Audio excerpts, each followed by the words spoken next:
How's it going, y'all? Welcome in. This is Beyond the Sport. I am Travis Raycheck, and let me take you back to almost 1 year ago when a dangerous night of storms blew through central Texas and tornadoes did severe damage all across the area. One young man in Grande ended up in the direct path of a storm and had one of the most terrifying experiences you could ever imagine. Our hope was school would get canceled early, which it did because we knew that there was a bad storm coming. Grande High School junior DJ McClellan was just happy to be home early last March, relaxing and listening to music with his twin sister. They were like, "Hey man, there's a tornado heading from Jonah." And I was like, "Oh, that's kind of close."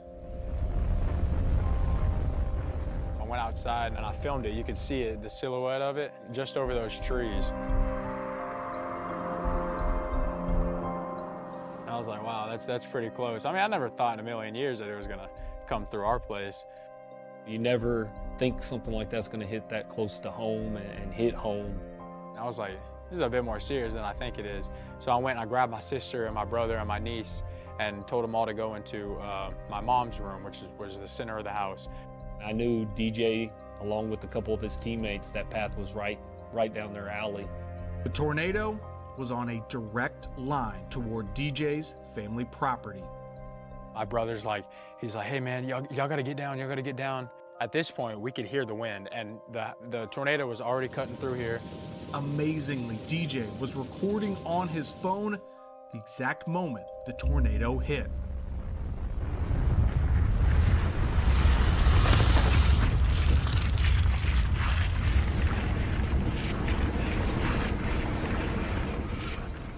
I'll never forget it. Hearing all the crashing, and then I looked to my left and I saw the door flexing like this, back and forth.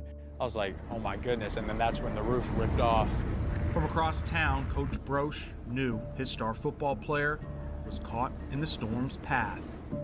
Sure enough, I called DJ's grandpa, who he lives with, and he answers the phone, and he's not crying, but he's distraught. You can hear stress in his voice, and my babies are stuck. They're stuck. I screamed out to him, "Where's Sky?" And then he was like, "I don't know, I can't see her." So we both screamed out to her. Like, she didn't answer the first couple of times. That's whenever I was like, I thought the worst. I was like, I just lost my twin sister and my niece. And I started crying. And then they finally, blurted out, "We're okay." And that was probably the happiest moment of my life, whenever they said that we're okay. But everything around them was completely destroyed. When I pulled up to that house, they were just, the destruction was just overwhelming. Miraculously, the bedroom walls fell on DJ and his siblings, but it didn't crush them, and rescue workers were able to pull them to safety from the top of the rubble. DJ coming out of the top of it, it was obviously a huge sigh of relief, and then at the same time, it was the realization of, look what they just lost. Right whenever I crested the wall and I landed, and then when I turned around, there was probably 150 cars out in our lawn. I was like, oh my gosh, the whole city of Grande was in our lawn. Yeah, Sorry, we're trapped in my mama's room. Yeah, we can't get out. The devastation was immense, but in the days and the weeks that followed, the community never left, helping DJ's family dig out from the rubble and begin the process of rebuilding a life. It meant the world. I mean, they wouldn't let me touch a thing. It was like clockwork, like ants building, doing all that stuff. For DJ, the loss of home and material things was only the beginning. A star athlete in Grande since he was a child, he suffered a concussion during the tornado, and it forced him to miss his junior track season and put his senior football season in question.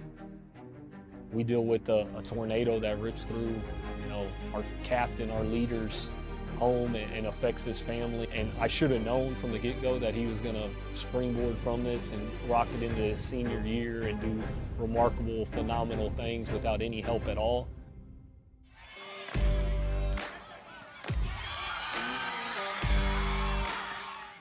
DJ was cleared to play, and he had a season nobody in Grande will soon forget. 47 touchdowns, district MVP, and the school's first trip to the fourth round of the playoffs since 2008. It's a class I know for a fact I might coach for 25 more years that I know without a doubt I'm never gonna forget. For DJ, his remarkable perseverance and his incredible season made a childhood dream come true. You've made us proud while you were here, and we know without a doubt you'll continue to do the same exact thing in these next steps in your life. He'll be playing college football at Trinity University in San Antonio. Having a near-death experience definitely what opens your eyes and helps you appreciate life a little bit more. And while you're alive, definitely changed the whole perspective that I've had. I definitely cherish sports more. You know, it's just remarkable stuff. And DJ and his family, they're still in the process of getting things back to normal. They're actually building a new home on the property themselves for everyone in the family to live in. Well, the Dell Match Play, it had a good but short run. This is the final year of the golf tournament in Austin, and while many are going to remember seeing the biggest names in the game coming through, the impact on the community has been even more significant. JJ Maldonado explains. It's the first couple months were a little hard. They were tough for me. Jackson's journey with leukemia began last September. It's just a long journey that he's in the middle of right now, and he's persevering. We're getting through it. Medication and the team is doing what they need to do. After overcoming struggles and treatments, Jackson is fighting the odds with the support of his family and medical team. But I know now that the people here will take care of you. They'll help you get through it. Jackson's family from the Austin area says they're blessed to be able to receive care so close to home in Central Texas. Recently, he helped dedicate an opening of a room he's been in often when visiting with doctors. The dedication of the room funded by the PGA Tour and the Dell Technologies Match Play. The mural offering interactive games while young patients wait to see their doctor. Our hospital became a beneficiary of Dell Technologies Match Play in 2020. Since then, the tournament has raised over $1.4 million for our Here campaign for growth. This year's PGA tournament will be the last played in the city of Austin. According to the organization, the match play has brought in more than $6 million to local charities in the Austin area. Gosh, I can only imagine that the legacy that Dell Technologies Match Play has left will continue to grow. The generosity of the golfing community and the generosity of our community at large. Despite the tournament not coming back in 2024, the organization says this year's event will see Dell children as a beneficiary of charitable funds.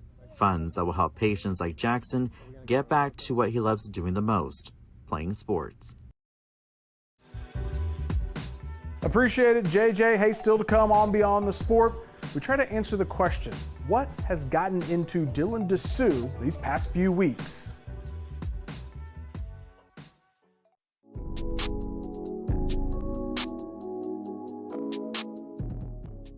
Once upon a time, Dylan Dessou was a long and lanky teenager getting ready to leave Pflugerville and head to Vanderbilt for college. He admits he thought he was going to go there for like 2 years and then be in the pros. 4 years later, he's now playing at Texas and emerging as one of the most important players in this year's NCAA tournament.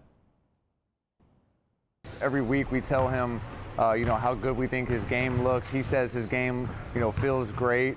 And I think just honestly, the opportunity has come. That opportunity could have been, after this season, could have been earlier in this season. It just happens to be, or just happen to be in the moment right now, and he's definitely seizing it. Zach Urbanus knows Dylan Dessou, the basketball player, as well as anyone. His training days with Dessou go all the way back to the 8th grade. He's been a goofy, lanky kid for a long time. I think somewhere around like junior year of high school, maybe going into senior high school is when he shot up, to be 6'8", 6'9". Such a good person, such a great family. So it's been a treat to work with him. And he's just matured over time and gotten more committed to the process and getting better. Dessou is now showing the best version of himself. The practice is paying off on the biggest stage. Throws it down. I think we've just stuck to what we've always done, is just working on our game and trying to be versatile as possible. We've talked a lot about just being and staying ready, no matter what, for when your name is called. For me, that moment has been like the last couple of weeks. He has such great touch, such great feel. He's got great IQ. He's got great footwork, and those things are definitely playing in his favor when he's in the in the paint area, in the post. Just utilizing his skill, utilizing his touch. I mean, I think I've had like a pretty good touch for a little while now. It's just a shot that kind of has come frequently in our offense. The last couple of weeks have shown his potential, and they've shown how far he's come. After transferring to Texas last season, Dessou had to sit while he rehabbed a knee injury. When he did return, he was coming off the bench and barely playing. It's really tough to be, keep your confidence as a player when you're getting limited minutes or limited opportunities. So we just wanted to remind him when he was with us, like, Dylan, you are still the player that you've always been. Just continue to get better, and your time will come. You never want to have to watch your teammates play or practice, so that's always a tough situation. But you kind of just have to watch and learn and try to soak as much information as you possibly can, but you can't sulk. You have to continue to try to get better every day. And credit to him, he could have easily folded. He trusted the process, had a really strong offseason last year coming into this year, and he's definitely been proven to be a better player. A formula that has him and this team trying to make UT tournament history. Urbanus trains a lot of the top basketball players from the Austin area, including another guy in the Sweet 16, Houston star guard Jamal Shead. College hoops fans have seen Shead in big games the past 3 tournaments, but he's been that guy going even farther back. It's hard to take a lot of credit for who Jamal is. Jamal comes from a family of basketball. His older brother was a really good point guard. His dad's been coaching him for a long time. I remember when Jamal came and played pickup with our college and pro guys. I want to say he was a sophomore or junior in high school, and he might have been the best player on the floor. He's been that impressive for that long.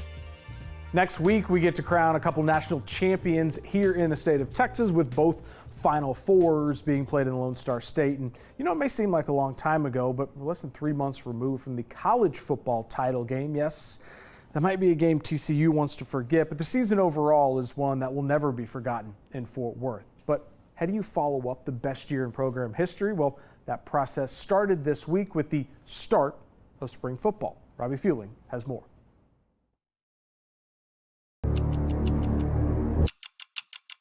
Looks down the middle, McConkey's wide open, touchdown Dogs! Georgia overpowering TCU. It's going to take some time for the sting to go away, I assure you. But we'll look back on the season and build on it from here.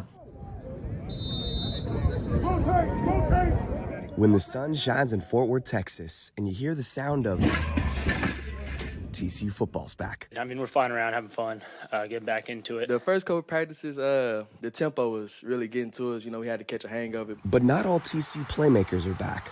There's no Quentin Johnston, no Kendre Miller, no Steve Avila, no Trey Hodges-Tomlinson, and no Max Duggan. Dugging all the way for the touchdown!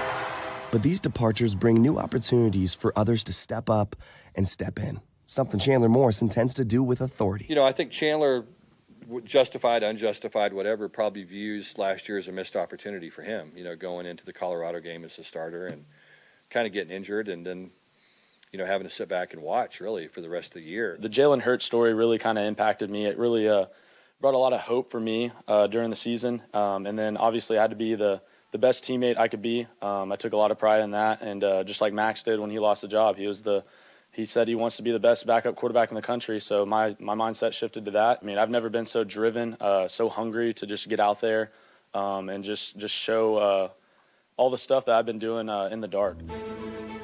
I've been really pleased with what I've seen 2 days in. I think he's playing with confidence. I think his decision-making is more dialed in probably than it was last year. Another aspect to this squad that's dialed in is the physicality. Strength coach Kaz Kazadi has these players looking bigger, faster, and stronger. One player that stands out especially is second-year wideout Jordan Hudson. It's funny, though, there's always a tremendous amount of growth from, a first-year player to a second-year player. That's probably just overall. You know, I think that's where they grow the most physically. I think that's where their maturity improves the most. But the Georgia Bulldogs bludgeoned their way to back-to-back. Now that the sting has lessened over the last few months, Coach Dykes is approaching this new year with a if it ain't broke, don't fix it mentality. The thing that our football team did last year was I thought we played really, really good football for 14 weeks, winning football. We didn't turn the ball over. We didn't have any penalties. One of those games, the 15th game, we did all those things. We turned the ball over 3 times in the first half. You know, so you did stuff that bad football teams do. We just did it on a big stage. Our goal has got to be to, moving forward, to make sure that we have it within us to play well 15 weeks. Not last year no more. You know, it's a new year, so you got to take everything day by day. Thanks a lot, Robbie. We know that TCU hit the transfer portal pretty hard this offseason and landed some big-time guys, but a little surprised they didn't go grab a quarterback. At the same time, Chandler Morris did beat out Max Duggan for the job at the start of last year, so maybe they like what they have in him and the other guys already in the building. All right, still to come. Do you want to meet a future TCU Horned Frog? Well, this stud senior pitcher is stepping into the Texas Next spotlight after the break. Playing sports, it should be fun. That should never be lost. And Holden Harris at Leander Glenn comes to the field every day with an appreciation of just getting to play. He really loves baseball, and he's also really good.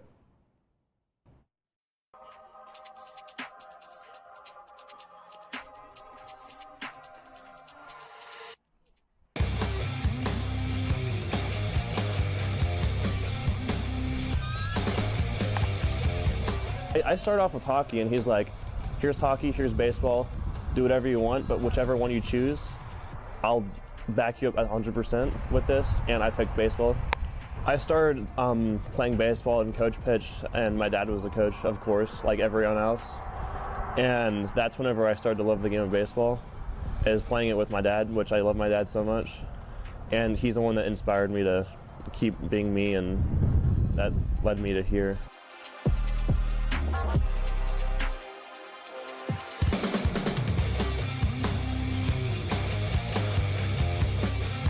Five years ago, I'd say, I was like, I'm kind of bigger than everyone else, and I'm throwing harder than everyone else, so maybe I have a future, and that's whenever I started to work harder, and that's kind of led me to here.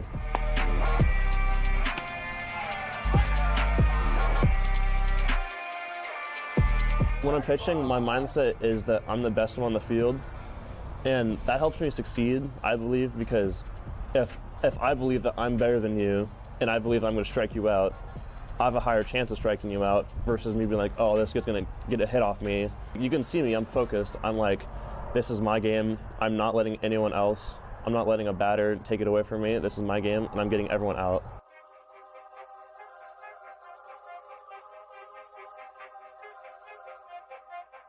On the visit, we went to Coach Charlus's house, and he made us feel like family, which that was his goal. He gave us a little speech, and he said that we want you to feel like family, as we want you to be welcome here.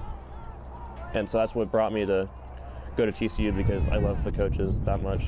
Whenever I'm watching college baseball, I'm like idolizing them, and like to imagine me being the one playing and someone else idolizing me is like, that's the thrill I want whenever I play college baseball.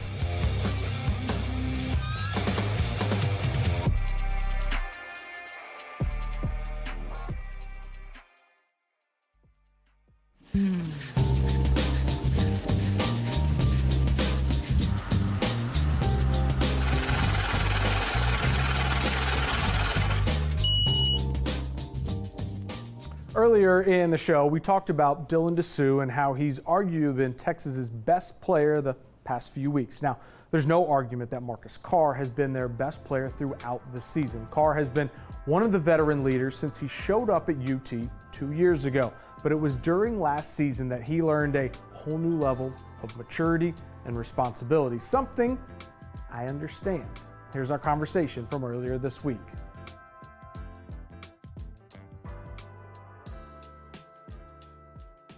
Marcus, I think, might look at us and wouldn't think we could relate on too many things. I'm about twice your age. You're really great college basketball player. In college, I played on 9-foot rims at my fraternity house. But we're both dads to young girls. We saw the segment on TV the other day about your little one. What's your name? Kyrie. How old? She's 15 months. Okay. I have an 8-month-old right now. So let me ask you this. Best part of the age that she is at right now? The best part of the age that she's at right now is just seeing her learn and do new things, you know. It feels like she's doing something new every day and just continues to grow. I mean, I think she's the smartest kid in the world. Every parent does, but Yeah. you know, it's just amazing to see her learn new things on a daily and pick up new things. So I always look forward to seeing it. Yeah, our little one can now pick up food and put it in her mouth, and that seems like a major accomplishment. So, yeah. Other side of that, what's the hardest part of dadhood right now? The hardest part is just not being there all the time, you know. Just making the sacrifice of, you know, being here, being with my teammates. You know, basketball is what I do, what I've dedicated my life to, but still there's nothing more important than being a dad. So it's always tough whenever I'm not there, missing those moments, missing her and stuff. But recently just having her at the games and having her see everything, you know, it's been huge and definitely means the world to me. Sleep. Sleep is my #1 answer. The hardest part. Yeah. Little ones take a wrecking ball to your routine. So you mentioned she's coming to the games, which is really cool. Does she have like a decked out like Longhorn outfit? Does she have like a stuffed beaver? She has a bunch of stuff. I believe she might have a little stuffed beaver like attached to a nookie or something, but she definitely has a bunch of Longhorn gear, and you know, for the most part at the game, she'd be decked out in the Longhorn stuff. Is she okay traveling? Does she do well on planes? Yeah, she's actually, you know, surprisingly not bad. She might get a little fussy here and there, but for the most part, she's all right on a flight. Okay, all right. Well, this is your dad advice segment, but we wish you the best of luck basketball-wise as well, too. Thanks so much, Marcus. Appreciate it. All right. You know, Marcus and I, in early discussions, to start a podcast on diaper blowouts and tossing toys into daddy's face. Think it might catch on. Might be a need for that in the content world. All right, y'all. Next week, we'll be back with a special show, full Final Four coverage. We're in Dallas, we're in Houston, following all of the stories of the teams playing in Texas for a title. See you then. Make it a good one.